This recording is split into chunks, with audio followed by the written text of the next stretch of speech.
أعوذ بالله من الشيطان الرجيم بسم الله الرحمن الرحيم الحمد لله رب العالمين والصلاة والسلام على أشرف الأنبياء والمرسلين وعلى آله وصحبه أجمعين.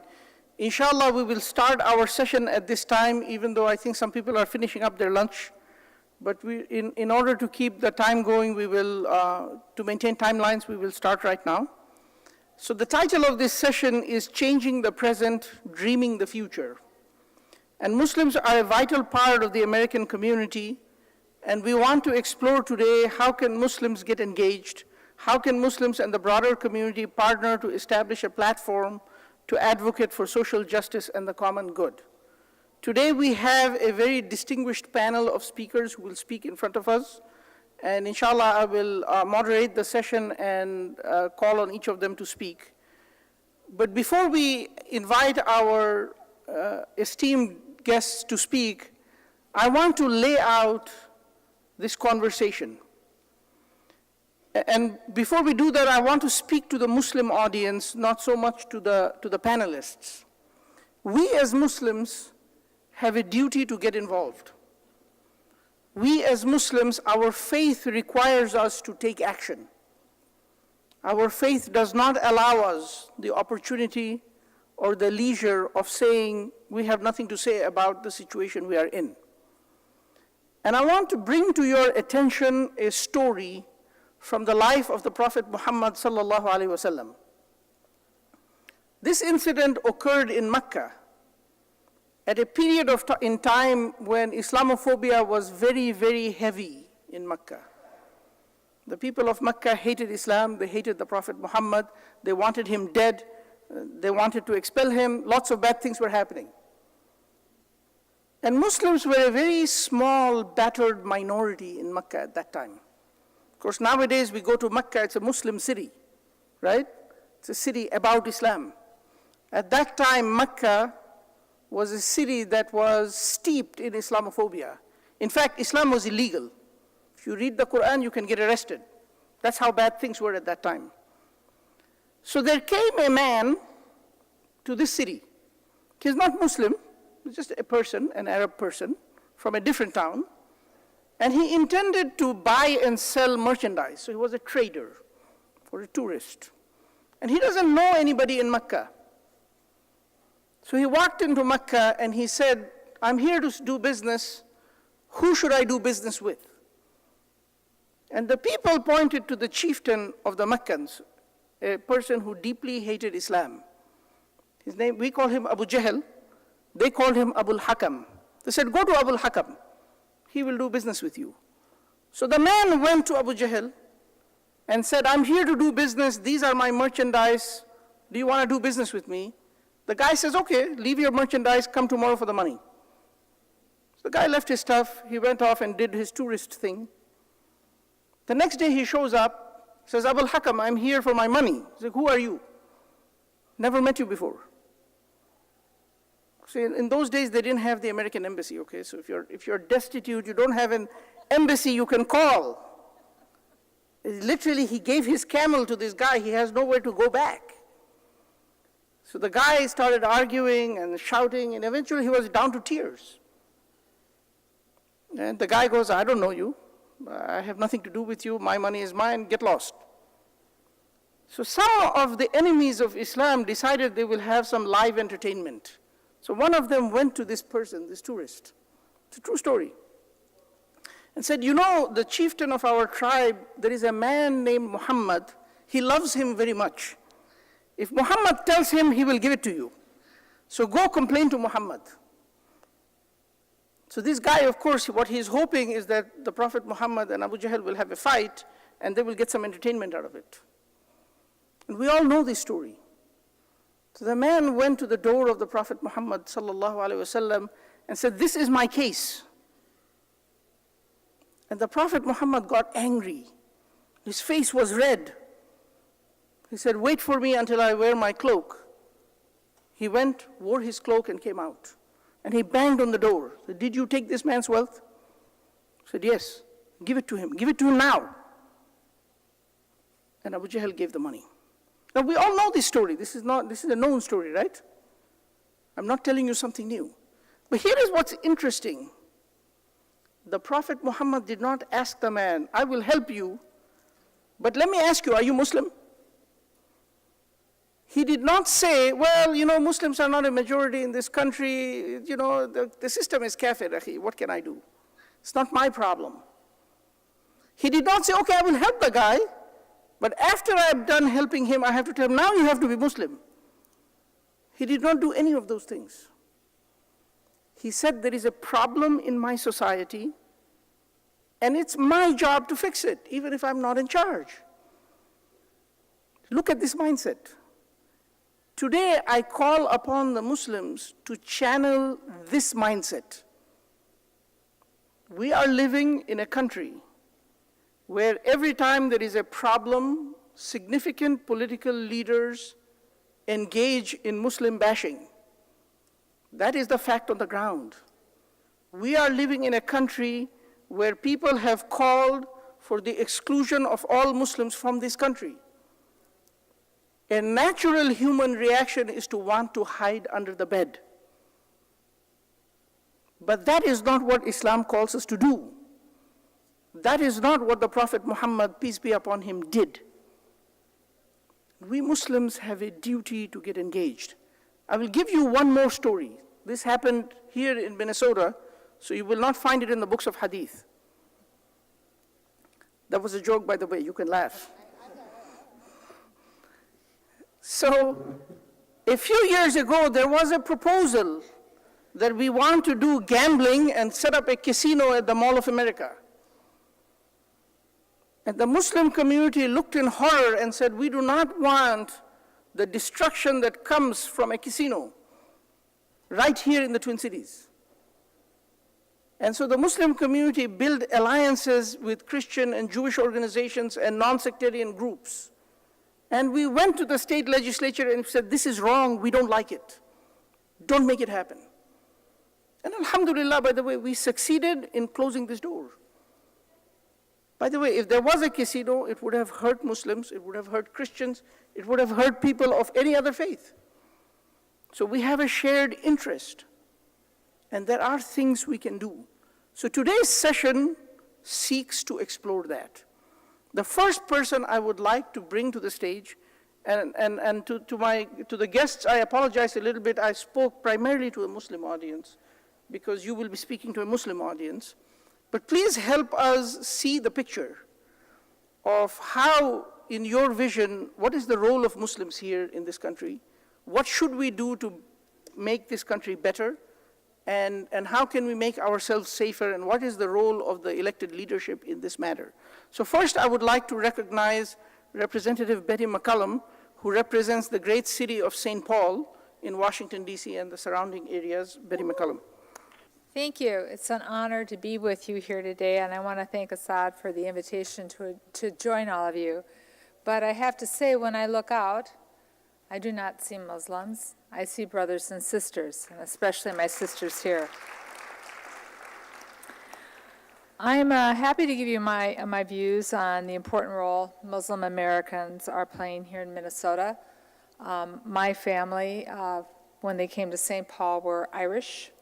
And my grandmother told me stories of seeing signs on St. Peter's Street in the stores and in the shops where she was going to ask if she could get a job as a cook after she became a widow.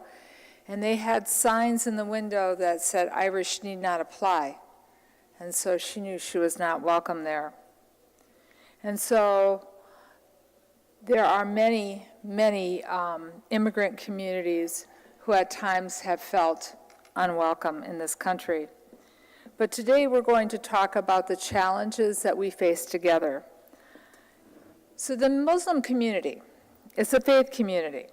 And like all people of faith in Minnesota, whether it's Christian, Jewish, Hindu, Buddhist, your community is diverse.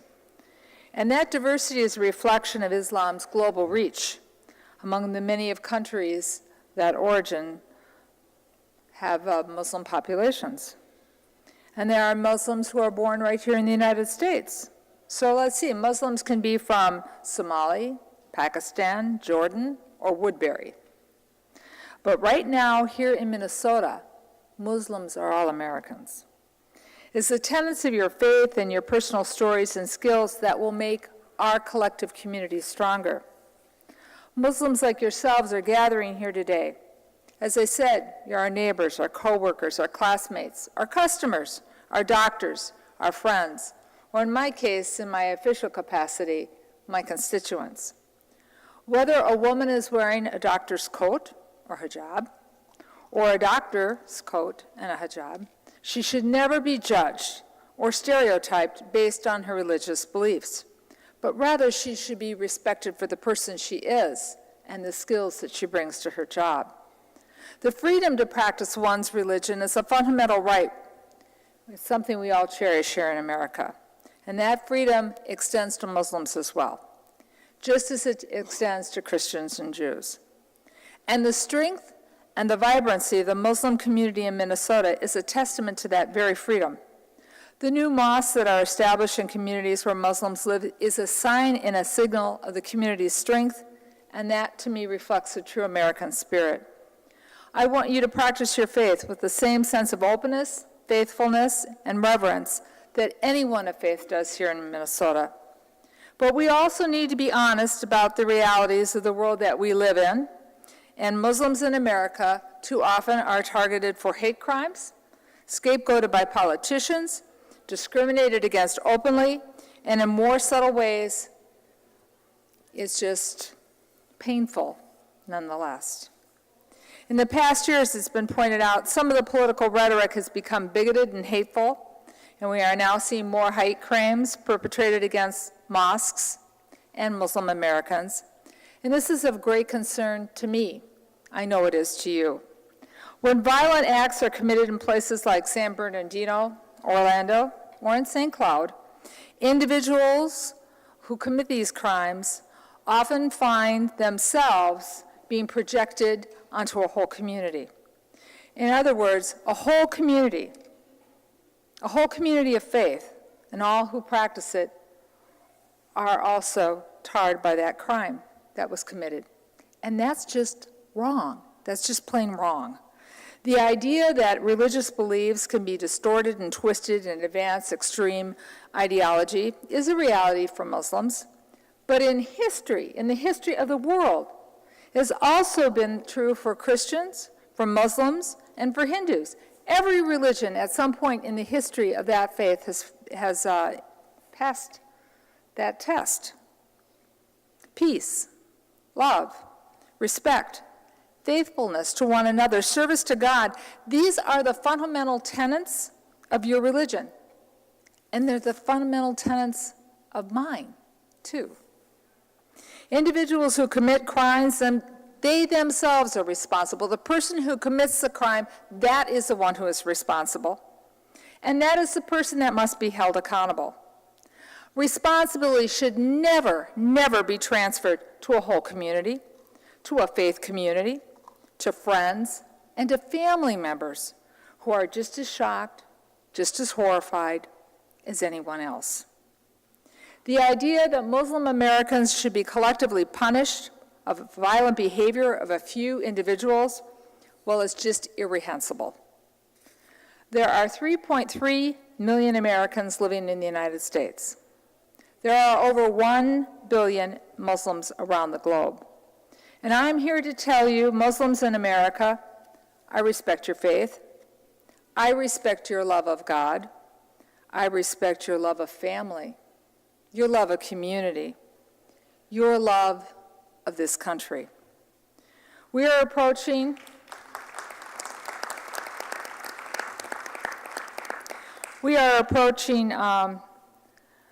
November. We are approaching Election Day. And let me say, the manner in which this political campaign season has been conducted has been a disgrace. Bigotry, misogyny, blatant racism, with the clear intent of targeting groups of people to gain hate, to gain votes, is profoundly disturbing and, in fact, is disgusting. The rhetoric we're hearing from some is arrogant and it's blithely bigoted. No one's going to ban Muslims from entering this country. No one is going to force Muslims to register with religious cards. And all this talk needs to stop. And you can do something about it on November 8th. Now, I hope every eligible voter in this room is registered and gets out to vote this November and vote in this democracy, to fight for our rights, for our freedoms, because that's where we have our battles. We have our battles at the ballot box, at the polling place. So please go vote. And I'm going to leave my speech here for a second and say, my mother was a great Republican, and I also work with great Republicans. So I'm not here bashing the other party. But I do want to encourage people to vote. Don't be turned off by the rhetoric. One issue that has emerged with the rise of ISIS and prolonged terrible war in Syria and the growing fear of Muslim refugees here in the United States. And that's of great concern to me, the conversations that's taking place about banning Muslims. I think we need to stop and reflect that refugees are fleeing their homelands, whether it's Syria, Burma, or Honduras, because they're being persecuted. They are literally running for their lives. This isn't a status of convenience to be a refugee. I've been to refugee camps. It's a status that reflects shattered lives, shattered by violence, fear, and desperation. And let me remind you and some of the panelists here, as I said, our country, our shared country is not perfect. Let me remind you that this country once turned away thousands of Jews, thousands of Jewish refugees, fleeing Nazi persecution just because of their religion. It was 1939. Jewish refugees were sent back to Europe, where many of them died in concentration camps. Today, as then, there are real human consequences for ignorance and political bigotry and religious bigotry, and that just has no place in America. The United States and our Twin Cities community has always welcomed refugees who are seeking safety, hope, and a new beginning. I'd like to take a second and applaud President Obama for raising the quota on refugees entering the United States, including those from Syria. Like all refugees, they will go through a vetting process prior to resettlement here. And there is no reason why anyone should fear refugees. On the contrary, we should welcome them to our communities and celebrate their desire to share our land, our freedom, opportunity, and hope. There's much more to discuss, but I want to briefly mention the fact that we have Muslim men and women serving in our nation's military, in law enforcement, in departments and agencies all across the federal government, state government, and local government. And we are thankful for your service. The service is certainly guided by personal interest, but like most of us, it's also guided by one's commitment to service. And that commitment to service often comes from faith. It's rooted in faith. Many believe it's God's calling to serve mankind. I attended a National Democratic Convention in July and heard the powerful speech by Mr. Khan, who lost his son in Iraq in the service of our country. Listening to this Gold Star father literally brought tears to my eyes. His powerful remarks, the defense of the Constitution, his family's sacrifice, his son's courage, filled all of us with both pain and pride. But Mr. Khan also spoke for all Muslim Americans who believe in the promise of this country. So as you are faithful to your religion and to our God, you are also faithful to our country. The tragedy of Mr. Khan's speech is that it should not require a Muslim family to bury their son in Arlington Cemetery to prove love of country and love of one's faith. Muslim Americans love America as much as people of any other faith. There's no doubt in my mind of that fact. I'm committed to work against discrimination, hate, and bigotry in all of its forms. My office is always open to welcome any of my constituents. And as Americans, we have an opportunity, and I would say an obligation, to exercise our rights as citizens in this democracy and vote this November. Mr. Khan's son gave up his life for that opportunity for all of us to vote. I hope you will vote for the candidates who affirm religious freedom, reaffirm equal treatment under the law, affirm that Minnesota and America, in fact, will reject all forms of discrimination, bigotry, and hate speech. Shalom. Next, I would like to introduce Congressman Tom Emmer, but before I do, I want to tell you a short story to help you understand why I am really, really happy that Congressman Emmer is the congressman from this district. So, 1 minute story. I remember his predecessor. She used to be a state representative long before she was a congresswoman, Michelle Bachmann.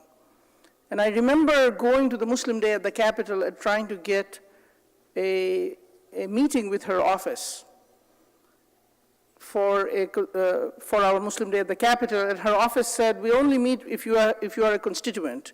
Do you have somebody from White Bear Lake? I said, no. They said, there's no meeting.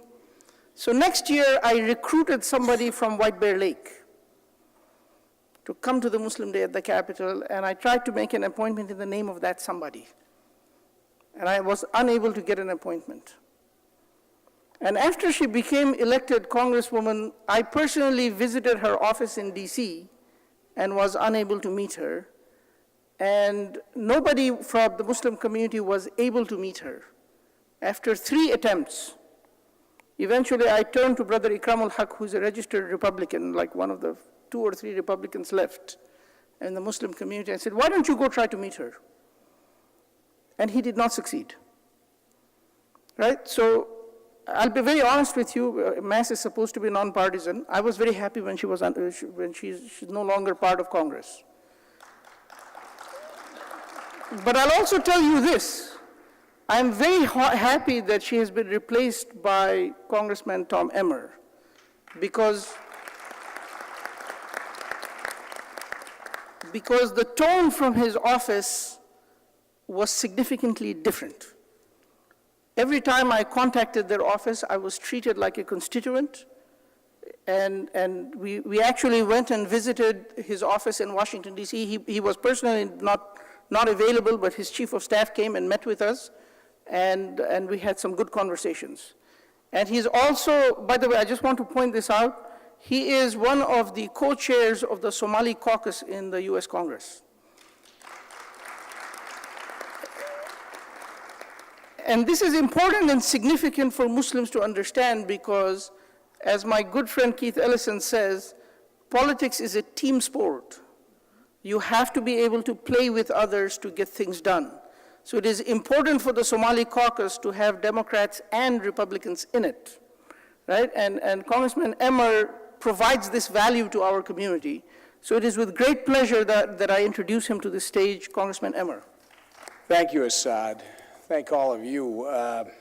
First off, with that story, I just want to say thank you for meeting with me. I appreciate being able to come before you and you all having the time for me. I will say, Assad, can I know where the 3 Republicans are? All right. Thanks for the invitation, obviously, and I want to thank the Muslim American Society of Minnesota for your work in putting this event together today. One theme that stuck out when I was reviewing your website and information about this event is your mission about building relationships. Whether it be promoting understanding between Muslims and non-Muslims or through cooperation with other organizations, working to come together and have conversations and grow together is a beneficial role in all aspects of life. Building relationships in and outside of Congress has been one of our main objectives from day one. I believe our relationships are the key to being productive and effective. Since I entered Congress, by interacting on policy matters and through individual meetings with members of my subcommittees on both sides of the aisle, I've worked to meet and get to know many of my colleagues. While we may not agree 100% of the time, I've found that by getting to know someone, who they are, where they come from, why they ran for office, what they want to accomplish while they're in Congress, I can actually build a relationship that can help me get something done. Another way of looking at it might be to say that that you need to build a bridge because someday you might need to cross that bridge. By the way, that's the same thing we need to do as citizens. We need to get to know one another. We need to build bridges between us. Hopefully that's what we've been doing before we got here, and that's what you're all doing today, you and I. At the end of the day, we must remember we all want essentially the same things. We all want good schools, clean air, and a successful education system. We sometimes just have different ideas how we're going to get there. Not only do we need to build relationships, we need to be committed to building relationships with people from all different walks of life. Through these relationships, we need to be able to work together toward these common goals that we share. In my personal and professional life, I've always been willing to work with anyone. I enjoy working with people who are committed to addressing an issue head-on or to solving a problem, which probably is why I've gotten along with Representative McCollum so well and some others in our delegation. And that's been my practice, obviously, since I got to Congress. As you just heard, or you were reminded, last year Congressman Ellison and I created the Congressional Somalia Caucus. Minnesota is the home of the largest population of Somali refugees in the country. By some estimates, tens of thousands of Somali diaspora have come to Minnesota fleeing unspeakable conditions in their home country. For someone who was born and raised in this country, someone who is very fortunate to be born and raised in this country, it's devastating to me to think that men, women, and children have to flee their homeland simply to survive. From my perspective, there is no congressional delegation better positioned than Minnesota to bring about positive change on this issue. We are committed to help create a good government and lasting peace and prosperity in Somalia. For obvious reasons, this is in the best interest of our national security. By stabilizing Somalia, we can prevent humanitarian crises that lead to mass waves of refugees. In the meantime, for those of you that have chosen to make your way to this great country, I want you to know that our office is your office. Like all other citizens of my congressional district and this great state, we work for you. I know sometimes with politicians it might look like they think it's the other way around, but we truly believe that we work for you, especially when you are looking for a community to pursue your greatest dreams. It doesn't matter where you come from. It doesn't matter if you and your family came here from England. It doesn't matter if you came here from Ireland or Germany. It doesn't matter if you came here from Asia, Mexico, or Latin America, or Somalia, or another country on the African continent, or anywhere else for that matter. All that matters is that you are willing to pursue that dream. One of the main reasons so many people choose to relocate in this great state, the great state of Minnesota, is because this is truly a great place to work, live, and raise a family. In short, this is the place to realize your greatest dreams.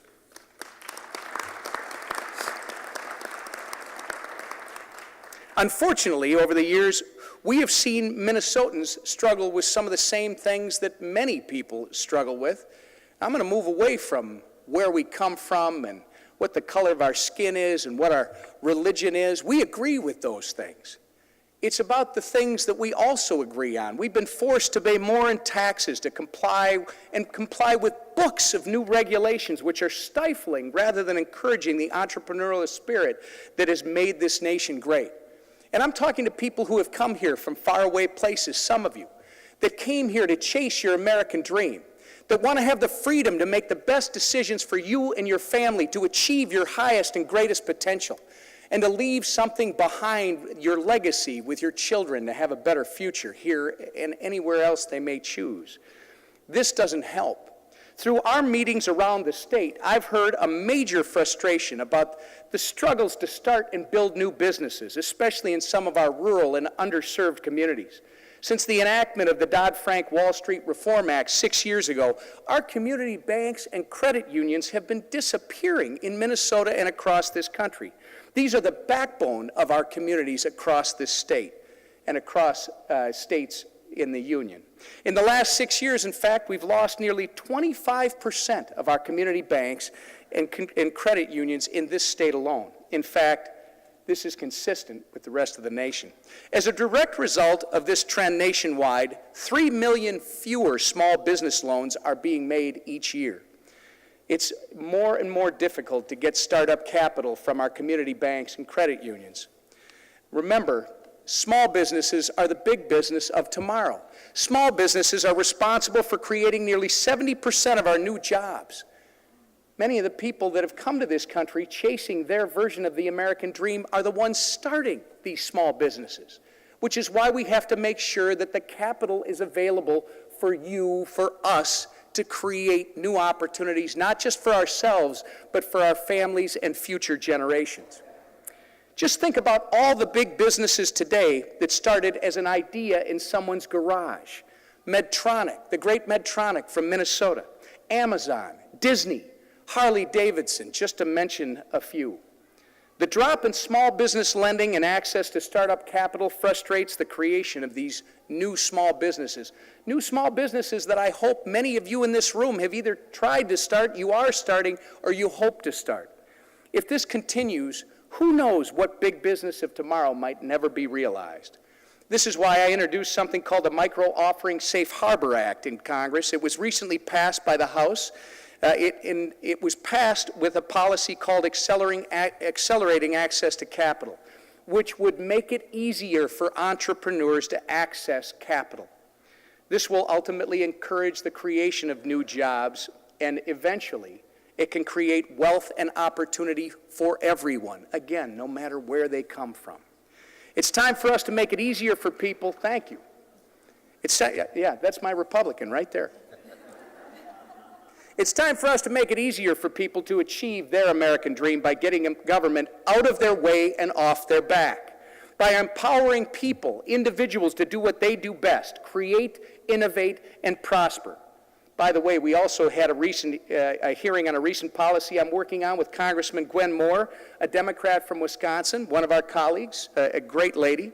This bill helps communities on a local level by enabling deposits from patrons in banks to effectively stay in the community. These are often the underserved urban or rural communities.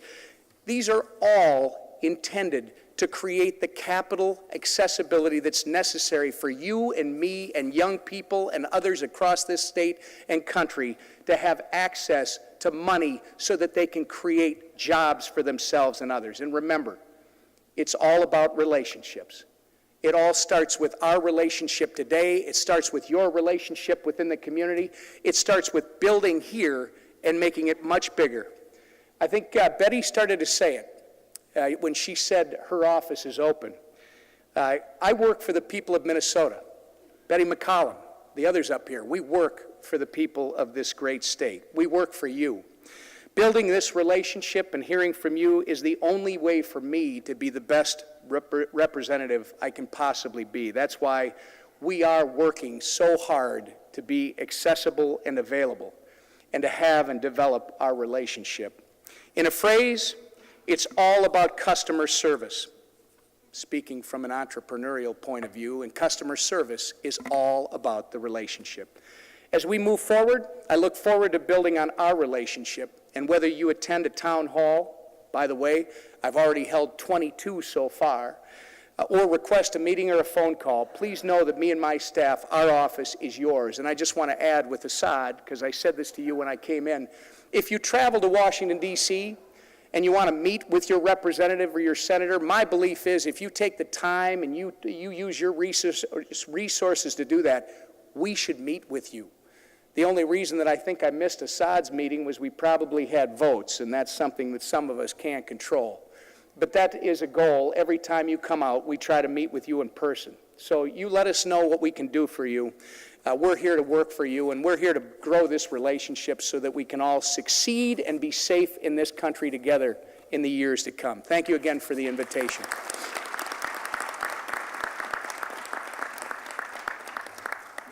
Thank you very much, Congressman Emmer. I actually want to put in a plug for an event that we do that is very important. Every April, 8 national Muslim organizations together go to Washington, D.C. to hold the Muslim Day of Advocacy. It's like the Muslim Day at the Capitol, except it's in Washington, D.C. The problem, of course, it costs a lot of money to go. And last year from Minnesota, we had a delegation of 8 or 9 people. And we were able to meet with Betty, and we met with Tom's chief of staff, but he was busy. That particular day, there was a vote for that slot that we had. But it's actually a fantastic program. All of you should consider going. Just save up some money for it. It costs a little bit of money. The next person I would like to introduce is the chairman of the Democratic Party.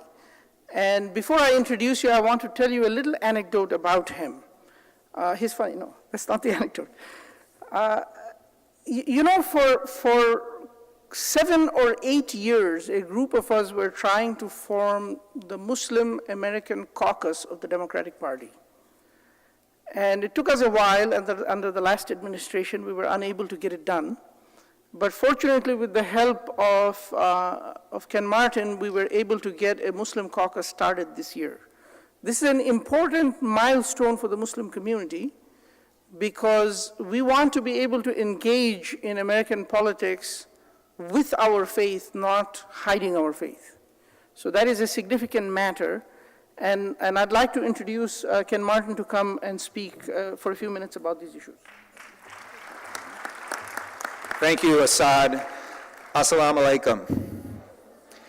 Peace truly with all of us in this difficult time, in this very turbulent time in our nation's history. With the rise of Islamophobia, all of us, whether it's Republicans or Democrats, whether we're independent or not politically engaged at all, we have a responsibility as Americans to rise up with one voice and speak up to bigotry and hatred. And, you know, earlier before I came up here, I was downstairs talking to some of the young boys and girls who were getting ready to compete in the recitation of the Quran. And no different than when I was a young boy getting ready to profess my faith. These young men, these young boys and girls, no different than me. Excited, nervous, passionate about what they were about to do and the journey they were about to take. But on the other hand, completely different than my life. What we've been hearing from a lot of young boys and girls, children of immigrants in this state over the last several months is fear and worry and despair. People waking up having nightmares because they're worried about their future. You know, when I was a kid their age, what I worried about was going out and riding my bike and having fun and playing with my friends. I didn't have to worry about grown-up things like that. This is the unfortunate reality of the very highly charged rhetoric that we see in our political system these days. And I really want to applaud Congressman Tom Emmer for being here because it speaks volumes about that this hate and bigotry is not a partisan issue. We have people throughout this country, frankly, who should know better. And I appreciate Tom being here to stand up and stand with all of you. But let me say that our party, my party, the DFL party, understands that we're stronger together. We're stronger as a community, we're stronger as a state, we're stronger as a nation when all of us celebrate what has always made this country great. And when I hear politicians say we want to make America great again, and then they ignore what has always made America great. Our slogan, our motto of this great country is E pluribus unum, out of many, one. Out of many, one. We have always celebrated and appreciated and respected this great melting pot that is America. That's what's made our country great. And here we stand 30 days, 31 days from this important election, hearing rhetoric from people running for offices up and down the ballot, not just for president, who completely ignore the values of our country, what have always made this country great. You know, we have this inscription on the Statue of Liberty by Ezra Lazarus that says, "Give me your tired, your poor, your huddled masses yearning to be free." And for so many years, whether you're a Republican or a Democrat, you celebrated this value which made us exceptional and unique around the world, that drew people, immigrants, my family, Betty's family, Tom's family, everyone on the stage, your families to this country. Freedom and liberty and justice. That's what this election, unfortunately, is about now, is we have to stand up with one voice, all of us, and reject these attempts to take us backwards, but frankly, to completely ignore what has made this country great. Now, thank you. Last Sunday, I was in Woodbury with Mukhtar and at Irfan Ali's home. There were about 75 Muslims there. As we talked about the elections, and one of the questions was, well, what can we do? What can we do? And the first thing you can do is vote. And I don't care if you vote Republican or Democrat, but vote. But that's the minimum. That's the minimum. What you need to do, all of us need to do, but particularly the Muslim community in this state, is to stand up and get engaged in your community. Show up to community meetings. I know it's a frightening time. I don't live in your shoes, so I cannot imagine the fear that many people in your community face daily.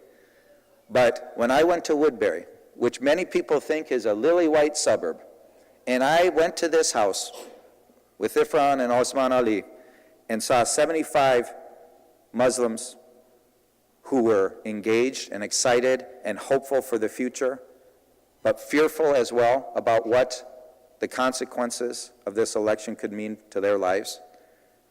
It really instilled in me the responsibility all of us political leaders have to creating a space for conversations like this, but to make sure that people know that you're here, that you exist in these communities, that you want a voice, you're going to make sure your voices are heard, and it's not just at the ballot box, but it's being civically engaged throughout your communities, throughout the state and this country. And I'm proud of what Asad Zaman and I were able to do.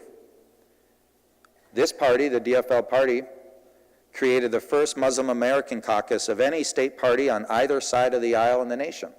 And we did that because we believe passionately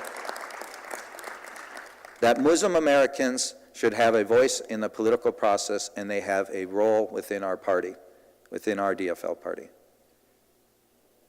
Now, we have 30 days left, and I just am here to encourage you to participate, to get out, to stand up to hate, to stand up to bigotry, stand up for people who are trying to bring people together and build bridges. And let me just leave you with this. Our two values in this party, which inspire me to this work every day, is community and opportunity. Our party, our DFL party, believes in community. As I said earlier, that we're stronger together, that we celebrate inclusivity, we celebrate diversity, we celebrate the contributions of every single person in this great country. But two, we believe in opportunity.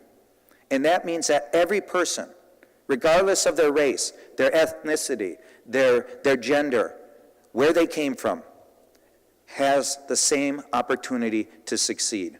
And those young children downstairs right now are no different than my children, and they should have that same opportunity. Thank you so much for being here.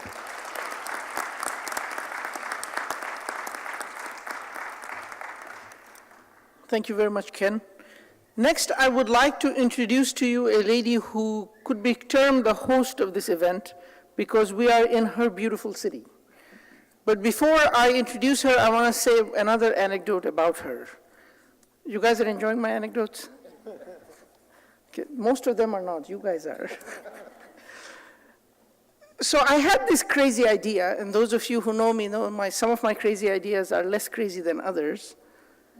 But I had this crazy idea that we wanted to invite the mayor of London, who happens to be Muslim, to Minnesota to this convention, Mr. Sadiq Khan. So I asked Keith Ellison to write a letter to him, and I asked the mayor of Minneapolis to write a letter to him. I should have asked you to do that too. Maybe it would have made a difference. He said his travel arrangements were he came to the US 2 weeks before this date, and that he cannot come back again just for this convention. But the interesting thing is that we got the full support from the office of the mayor for this convention, and for that I want to thank you. So Mayor Betsy Hodges has gone out of her way. I mean, the city of Minneapolis in general is a liberal city. The city of Minneapolis in general is friendly to Muslims. But Mayor Hodges has gone out of her way to outdo all her predecessors. And for that, she deserves another round of applause. Mayor Betsy Hodges. Assalamu alaikum.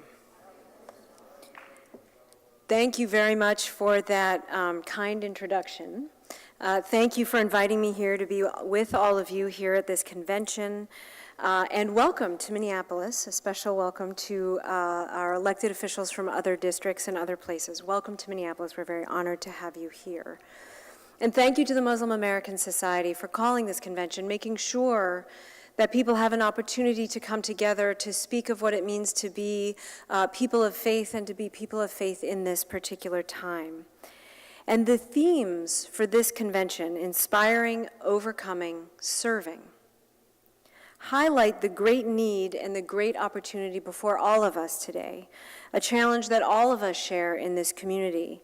There is much to be inspired about, and we need look no further than the people gathered in this room to find inspiration for what is possible in this world today when we come together, and what's possible for an individual to do to make a difference in the community. There are many challenges to be overcome. It's hard to turn on the radio or turn on the television or have a conversation or read a newspaper or go to the coffee shop without realizing there are challenges in the world. But again, the inspiration in this room is what allows us to meet those challenges. And there are tremendous opportunities to serve one another. That out of those challenges comes the opportunity to be of service to our fellow human beings, to say to ourselves what we don't like about what we see in the world. We can meet with who we are and what we do like in this world, and we can come together, we can do it, and we can make it happen. And I see that in this room today as well. And so you are well served by the theme of the convention. Thank you very much. As mayor of Minneapolis, I want to stand here today to send the message again that we as your city stand with you as Muslim people, that your city is with you, that I, your mayor, and the elected officials of the city of Minneapolis are with you in facing the challenges and meeting the opportunities and being of service in what we face here today. We have your back.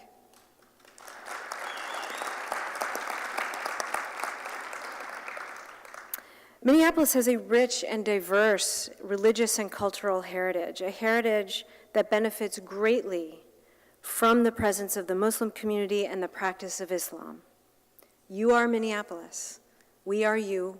We stand with you as you stand with us, as we come together to forge a better future for all of us together, and mostly and especially for our children.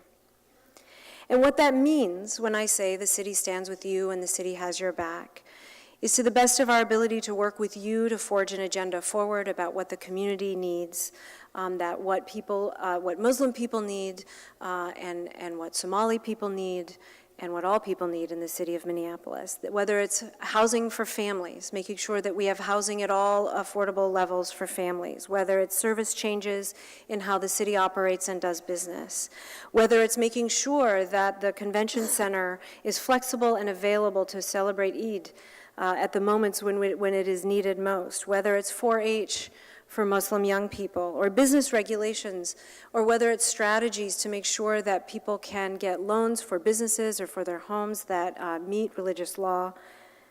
Whether it's standing up and saying no when on a national level, bigots start calling our name when they should not be calling our name. And it's standing up and saying, no, not in Minneapolis. You are not coming after us.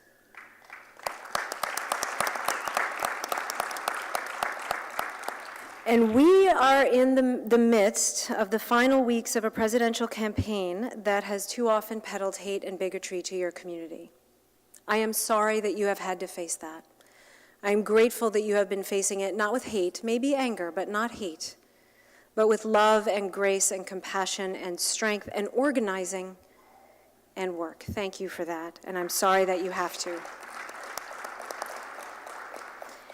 But this is Minneapolis, a place where we do have more love than hate, where we stand up to such violent rhetoric and make sure that we all of us come together to push back against that rhetoric. Again, the city of Minneapolis stands with you. We know that violence and hate can sometimes, unfortunately, capture a heart or a mind. It's unclear how, but it does happen. But that violence and hatred does not capture a religion, and it does not capture the people who love based on their religion.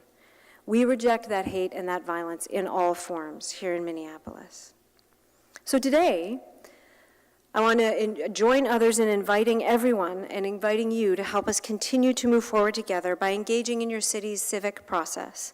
There are many opportunities to get involved, from serving on advisory boards or applying for a job with the city, which is one of the best places to work in the entire state or city or country or the world.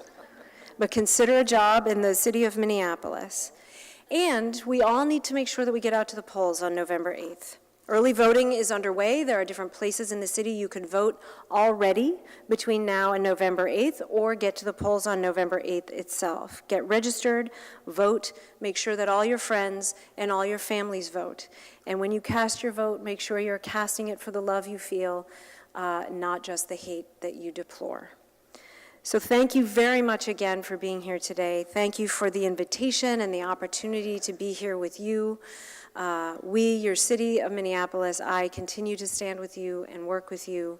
The open door invitation is the one at City Hall as well. And I appreciate everything you are doing in your communities today and every day to make Minneapolis the better, stronger city that we know that we are. You make it so. Thank you. So now let me explain why I kept Senator Jim Carlson for the last, because he's the most important. Because he represents a part of the state that is about to change its name because of the severe number of Pakistanis that live there.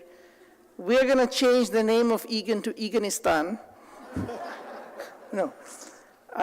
So Senator Jim Carlson represents Egan and some other areas around it, or parts of Egan.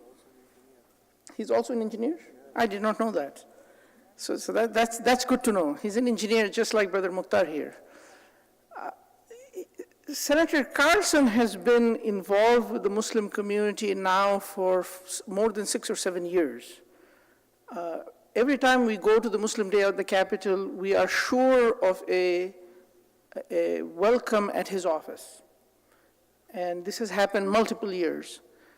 And recently, once the Muslim caucus was formed, Senator Carlson came out of his way and agreed to serve on the board of the Muslim Council, Muslim caucus of the Democratic Party. So his roots and his connection with us is deep, which is why we saved the best for last, Senator Jim Carlson. I think we have to have a story about you now, don't we?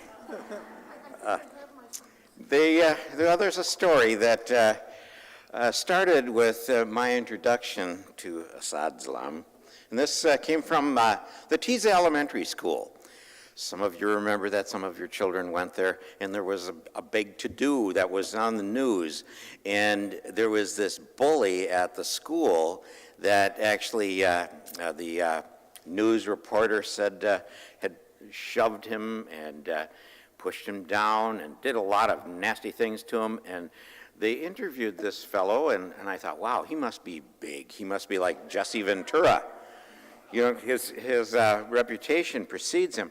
So I had to meet him, and the first thing we talked about is how he beat up a reporter.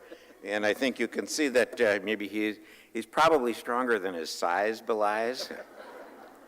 So that was how we met. And several times I did visit the TISA Academy, and I grew to really like it. And I thought that this was a great school. It had a great mission, and it was having great results also. So I was very disappointed that there was not a good outcome from that school and from the maybe a little bit of bigotry that was addressing it. Now, I came from Egan. I grew up in Egan. Egan was a place where there were a lot of people like me. I didn't even know a person of color, of any ethnicity of color, until I graduated from high school. A little while after that, my father said to me, Jim, you're not going to be a farmer, are you? And I said, no.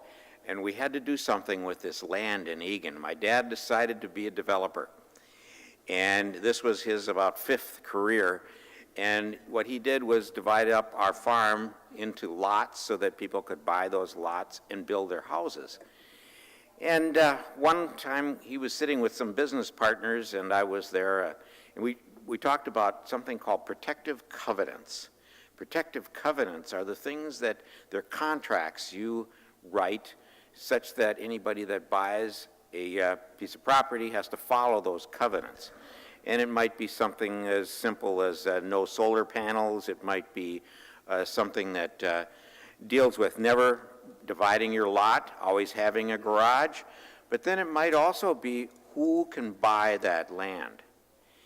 And my father stood ground and said, no, we are not going to put any kind of restriction on who is going to come and buy my farm. We are not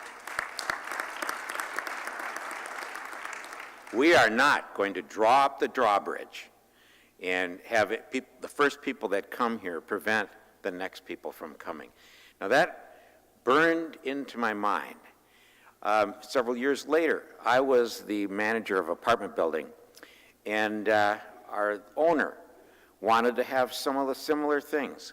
He wanted to make sure that he approved who was coming to rent that property. And I wound up trying to keep silent on it. He had, this is the application for the people we want. This is the application for the people we don't want. And I said, I don't see the reason for that. As far as I'm concerned, what we want, we can, no matter what this person, where it comes from, what their name is, or what their color is, they should have just one application, and we should accept that application. My apartment building manager or owner said no. And I said, well, thank you very much. I am no longer the manager of this apartment building. My wife and I moved to a different one.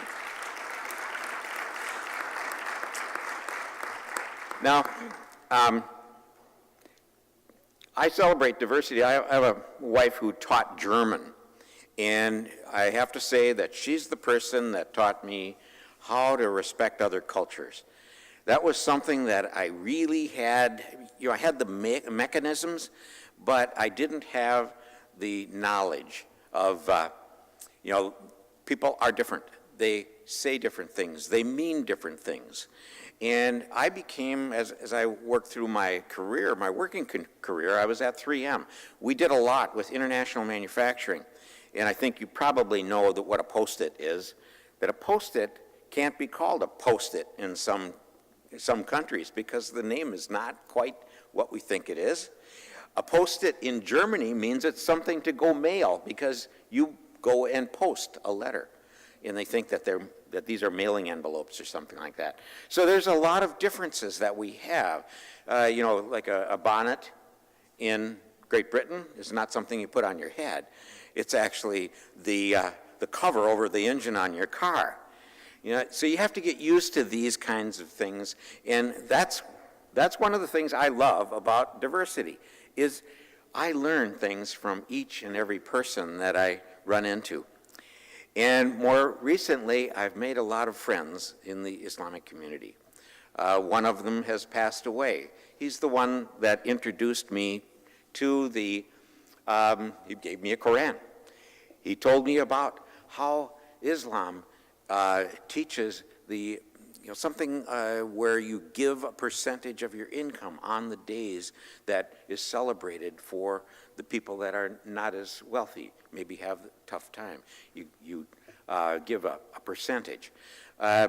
He asked me to help him get a cemetery in the Egan and Burnsville area. And I didn't help a lot, but I did contact the owners. And in fact, this is the same cemetery where my mom and my dad are buried. It's near the Egan Mosque in Burnsville, and they have an Islamic section now. So these are the kinds of things that you want the same thing as we do. Now I have to tell one little story. There was a long time ago, there was a guy that was traveling, and he was taken off to the side of the road and beaten up, and they took his clothing and they left him on the side of the road. And a lot of people went by and saw that this person was on the side of the road. They didn't pay any attention. And they said, someone came by, and to his mind, he said, I'm going to help this guy. He gave him some of his own clothes. He helped him bind up his wounds. He took him to an inn, paid a little bit of money so that this person can stay there while he gathered his strength back. He told the innkeeper that I have to leave, but I'll come back and I'll give you any reimbursement that you need when this person feels that they're good enough to leave. Today, we have laws that are named after that guy because that guy was a foreigner. They didn't talk the same language. They had to probably deal with broken language and accents. And today we call that person a Samaritan because he was the Good Samaritan. We have laws now that are called the Good Samaritan Law. This is the story of foreign people helping others. And so what we need to do is we need to do more of that. And I think what we've seen here is that the Muslim community has reached out. They've reached out to me. I feel like you're doing a great job. You're doing a great job in reaching out. You're doing a great job in helping your people, helping the people that may not be the same as you. Now we have, one other thing is we have a learning opportunity today. There's, as Representative McCullum mentioned, we have some really terrible things that are happening in our election process and in the rhetoric that's happening.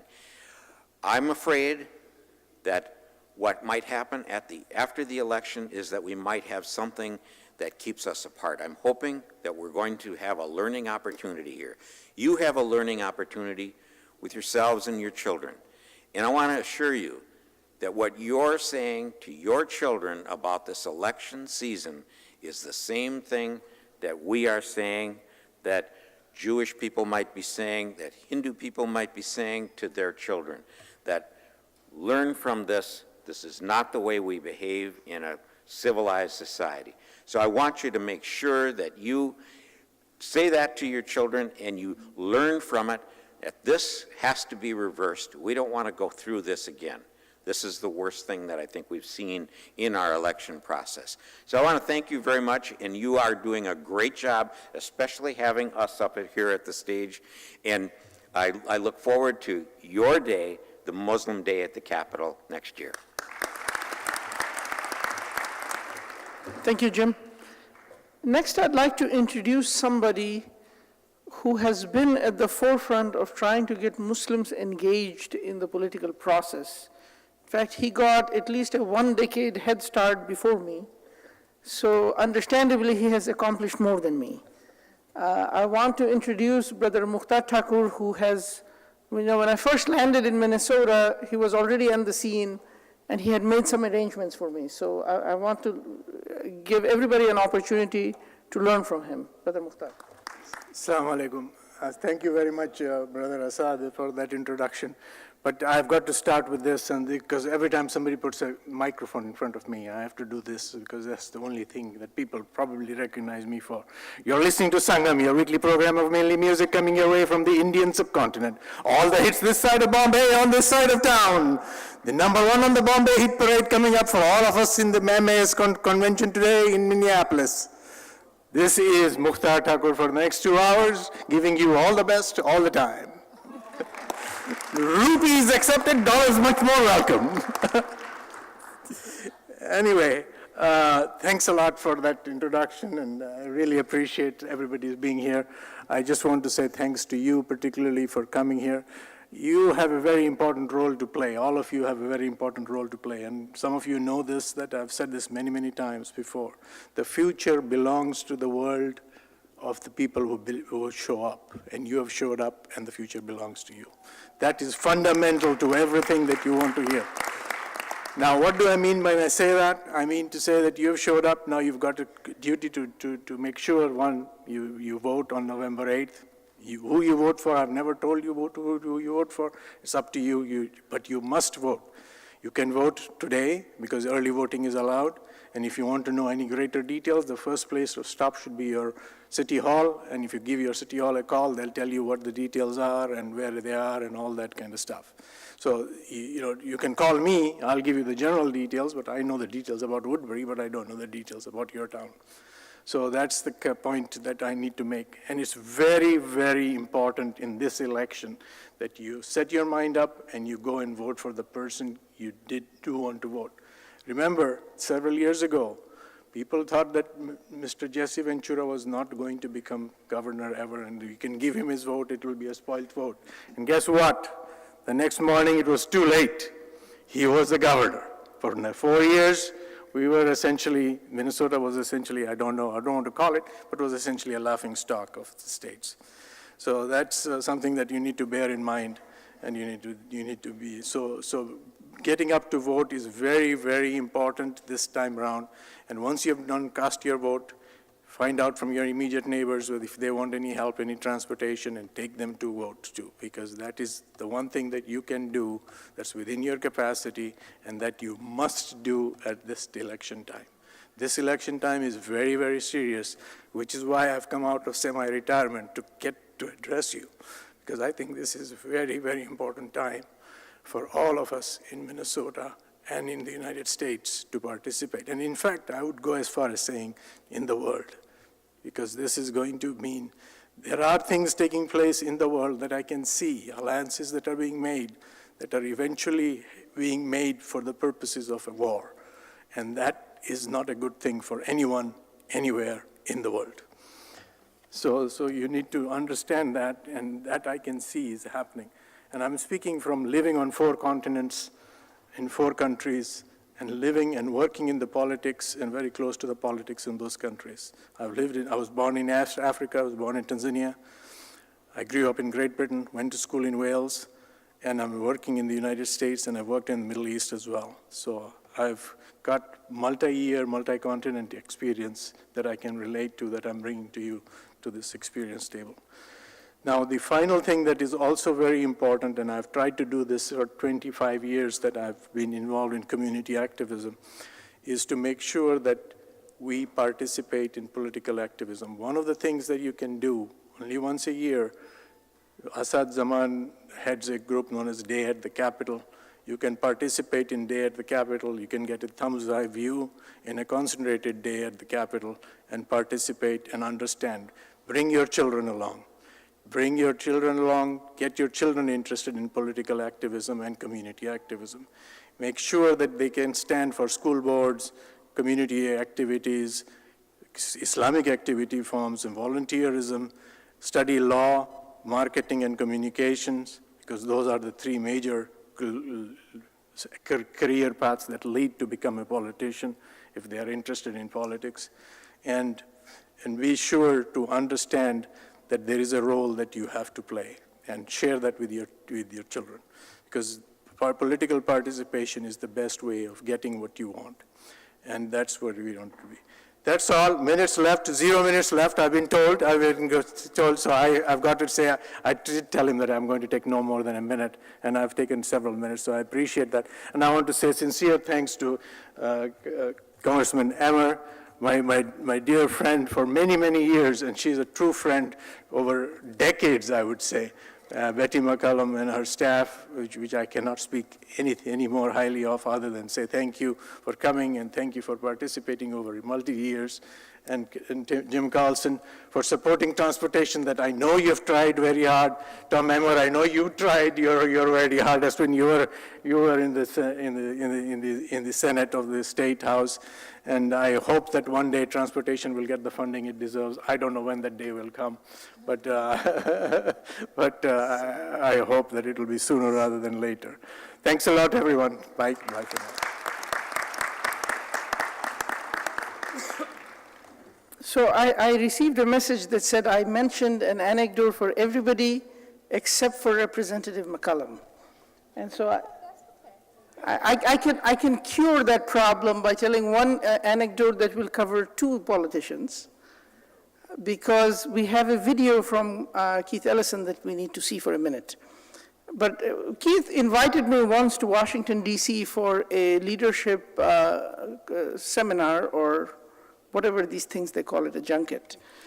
So I went there, and I was sitting at breakfast. I took some breakfast and sat alone by myself. And this had not been the first time I had met Betty, but I had met her 2-3 times, but I assumed she did not know who I was, right? Because you meet so many people. But she picked up her breakfast, she came, sat next to me, and she knew my name, and she knew I was from Bangladesh, and she started explaining about her recent trip to Bangladesh. So she's actually somebody who pays attention. It's important for people to know. People have asked, why is Keith not here? Now, obviously, he has different schedules. I mean, we invited many elected officials. Many of them could not come because of their time schedules. But in Keith's particular case, he's out there campaigning for a certain presidential candidate in certain districts and states like Ohio, where apparently the election will be won or lost. So I actually had breakfast with him today, and he gave me some pointers on my speech. So he actually practiced my speech with me. He's like, this is what you got to say. I'm like, okay. So in any case, we have a video from Keith Ellison, which I would like everybody to see. I apologize for the poor quality of the video. This was not done by Mass Video Services. It was done by the Congressional Video Services. Assalamu alaikum wa rahmatullahi wa barakatuhu. Friends, this is Congressman Ellison, and I want to thank you for maintaining the tradition of the Minnesota Muslim American Society annual gathering. It's so important to come together and discuss key issues of concern. We are only a few days before a very important national election, and I'm not going to come here and tell you who to vote for, but I will tell you that you should vote for yourself. You should look at the needs of your family, your community, and what's going on, and make a decision that will enhance the likelihood that your family can thrive and grow and do better. The fact of the matter is, this election is very important, as all elections are. Elections have consequences. The fact is that in 2000 there was an election, and one candidate was selected by the Supreme Court and another one was not. And as a result of that election, we saw a president who made the decision to have 2 wars, one still going on. We had to give the Medicare Part D, which was a massive giveaway to Big Pharma. That's the reason EpiPens are so expensive right now, and things like that. 2 Supreme Court justices were appointed by George W. Bush. One of them was George Roberts, and the other one was Justice Alito. And those 2 were key deciders in Citizens United and in the Shelby County case, which struck down the Voting Rights Act, and many other decisions. Make no doubt about it. The presidential election is critically important, and you absolutely must vote. But you have to do more than vote. You have to mobilize other people to vote. And the Muslim community, like all communities across the United States, can play a pivotal role in every election. In Minnesota, Michigan, California, New York, Virginia, New Jersey, and many other places, the Muslim community is quite large and can play a determinative role if people will just get out and vote. Our country, out of all the other industrialized nations, has the lowest voter turnout. America, of all the OECD countries, has the lowest turnout amongst those nations. And this is because there is a concerted and active effort to suppress the vote. And it's also because so many Americans do not connect their life chances with their opportunity to vote. The Muslim community comes from two big groups. One is the African American community, which was under segregation right up until 1965 when the Voting Rights Act was passed. And the other huge part of our Muslim community actually was given permission to come to the United States in the 1964 Immigration Act. And so we saw a large immigration from Latin America, Asia, and Africa after the passage of that civil rights era legislation. And that particular act opened the door for so many of our friends, neighbors, colleagues, and even in sometimes spouses and fellow workers right now. But you should know that both those groups come from a history of being excluded from politics.